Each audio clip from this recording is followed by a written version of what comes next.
Students next chapter है हमारा ecosystems of the world. ठीक है, यहाँ पहले हमने कुछ टर्म्स पढ़नी है। Biosphere, atmosphere, hydrosphere and lithosphere. ठीक है, इससे आप फेमिलियर भी होंगे। हम स्टार्ट करते हैं। अब एवरीथिंग जो अर्थ पे है उसको हम डिफरेंट जो है ना सिस्टम्स में, मेजर सिस्टम्स में, 4 मेजर सिस्टम्स में डिवाइड कर देते हैं। Water, living things, land, air. ठीक है, यानी कि लैंड खुश्की ज़मीन जो है, water aquatic area, organisms, living things और एयर। इन चारों चीज़ों को कलेक्टिवली हम लोग स्फीयर्स बोलते हैं। यानी कि स्फीयर्स जो हैं, और अगर हम बायोस्फीयर की बात करें तो बायोस्फीयर जो है वो मतलब इस हिसाब से इनके नेम्स हैं।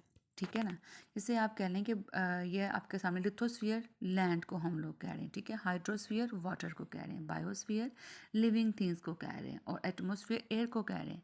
अब इनको फर्दर जो है ना हम लोग स्टडी करते हैं।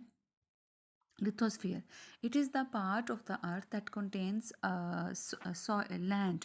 ठीक है, ये लैंड एरिया आ जाता है। Earth crust, surface, earth surface है, सॉलिड लेयर है। लिथोस्फीयर सॉलिड है, रॉक्स इसमें आ जाती हैं, इसमें जो है ना वो सेडिमेंट्स आ जाती हैं। ठीक है, अब अर्थ के ऊपर जो इसका ऊपर वाला पार्ट है वो कंपैरेटिवली ज़्यादा हार्ड है, सॉलिड है, उसको हम क्रस्ट बोलेंगे। नीचे उसका जो है पार्ट जो है वो मेंटल है। ठीक है, उसके नीचे इसका पार्ट कोर है। कोर ज़्यादा लिक्विड, ज़्यादा हॉट पार्ट है। जो ऊपर वाला पार्ट है वहाँ पे माउंटेन्स वगैरह या फ्लैट एरियाज़ भी हैं, यानी कि प्लेन एरियाज़ भी हैं, हिली एरियाज़ भी हैं, डीप वैलीज़ भी हैं। ठीक है, उसके बाद जो नीचे लिक्विड पार्ट है उसके भी डिफरेंट जो है ना वो पार्ट्स हैं, वो केमिकली फिजिकली जो है ना वो डिफरेंट भी हो सकता है, डिफरेंट है।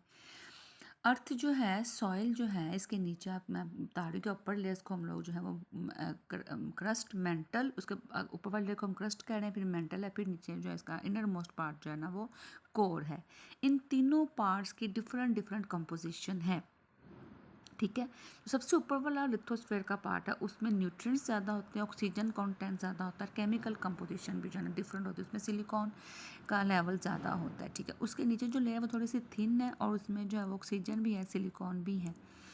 सब उससे बाद नीचे जो लेयर है वो मेंटल है, वहाँ पे ऑक्सीजन, आयरन, मैग्नीशियम, ठीक है, इस तरह के लेयर आ जाते हैं।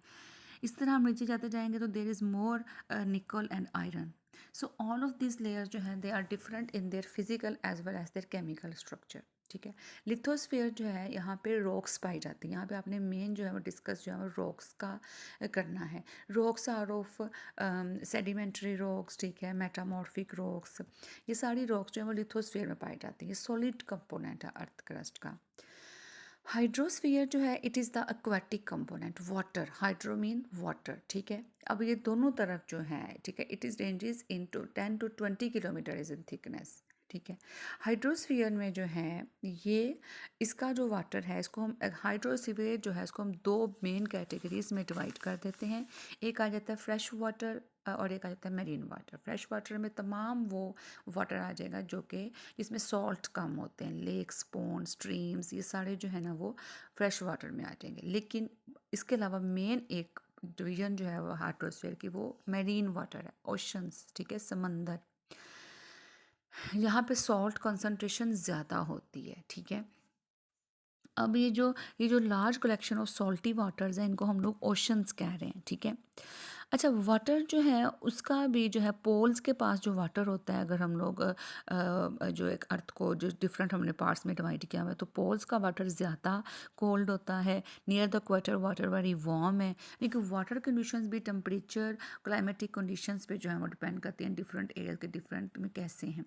According to water situations, according to temperature, overall climatic situations, life जो है ना वेरी करती है।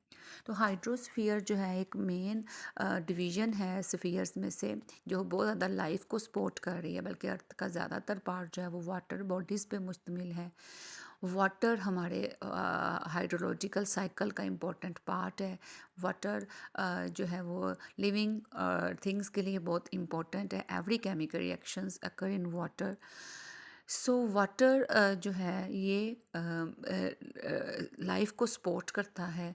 इसके अंदर जानदार पाए जाते हैं और इसकी प्रेजेंस में जानदारों के जो है ना वो केमिकल रिएक्शंस होते हैं। सो हाइड्रोस्फीयर जो है वो एक सेकेंड डिवीजन जो है वो हमने डिस्कस किया। बायोस्फीयर लिविंग ऑर्गेनिजम्स की हम बात कर लेते हैं। मतलब ये वो वाला पार्ट है जहाँ पे लिविंग थिंग्स जहाँ पे हैं, जहाँ पे लाइफ एग्जिस्ट कर रही है, वो बायोस्फीयर है। अब लाइफ में लिविंग ऑर्गेनिज्म में हम लोग कह सकते हैं कि सारे के सारे वर्टिब्रेट्स, इनवर्टिब्रेट्स, प्लांट्स, मतलब माइक्रो ऑर्गेनिजम्स, प्लांट्स, एनिमल्स, ये सारे आ जाएंगे जहाँ जहाँ भी वो रह रहे हैं। They have different ecological areas जहाँ जहाँ वो पाए जा रहे हैं। अब जो एरियाज में पाए जा रहे हैं ओवरऑल इंडिविजन्स को हम बायोम्स कहते हैं। मेजर रीजनल कम्युनिटीज़ जहाँ पे लाइफ एग्जिस्ट कर रही है उनको बायोम्स कहते हैं। ये different biomes of the world जो है वो डेजर्ट हैं, ग्रासलैंड्स हैं, ट्रॉपिकल एरियाज़ हैं, वेटलैंड्स हैं, मार्श एरियाज हैं। ये सारे जो हैं वो बायोम्स में आ जाते हैं। ठीक है। एटमॉस्फेयर जो है ये एयर, जो अर्थ सिस्टम में एयर है वो है। ये जो है प्लैनेट सरफेस का 1 मीटर बिलो और 10,000 kilometre above the earth surface. Planet earth जो है ना, ये जो भी लेयर है वो अर्थ की, वो एयर की लेयर है। ठीक है, इसको हम लोग कहते हैं एटमॉस्फेयर। एटमॉस्फेयर जो है यहाँ पे यहाँ से हमारे पास जो है ये जो लेयर है ये हमें जो यहाँ पे ओजोन पाई जाती है। ठीक है, ओजोन जो है वो O3 जैसे कि आप लोग जानते हैं, वो हमें अर्थ की जो अल्ट्रा वायलेट रेडिएशन, सन की सॉरी जो अल्ट्रा वायलेट रेडिएशंस हैं उससे बचाती है। ठीक है, ये जो हीट वगैरह है और जो एमिट होती है सनलाइट उसको एब्जॉर्ब कर लेती है और हमारे तक नहीं पहुंचने देती है। यूवी रेज यू नो हमारे लिए डेंजरस होती हैं, डैमेजिंग इफेक्ट रखती हैं। ठीक है, एटमॉस्फेयर भी फर्दर डिफरेंट लेयर्स में हम इसको डिवाइड जो है ना वो कर सकते हैं। एटमॉस्फेयर जो है ये मतलब कि आप जैसे जैसे ऊपर जाते जाएंगे अर्थ की एयर की क्वालिटी में, उसकी क्वांटिटी में, उसकी ऑक्सीजन होल्डिंग कैपेसिटी में, उसकी कंपोजिशन में फ़र्क आता जाएगा और उसको भी मतलब अकॉर्डिंगली डिफरेंट जोन्स में, डिफरेंट कैटेगरीज में जो है वो डिवाइड कर सकते हैं। ठीक है ना। अब जो ये जो हमारे पास एटमॉस्फेयर है, बायोस्फीयर है, हाइड्रोस्फीयर है, लिथोस्फीयर है, ये सारे जो आपके पास जो है ना ये स्फीयर्स हैं, इनको आपने इनकी डेफिनेशंस, इनके अंदर इनकी जो कंपोजिशंस हैं, इनके अकॉर्डिंगली इनके अंदर पाई जाने वाली लाइफ वगैरह जो है ना ये सारा आपने जो है याद करना है।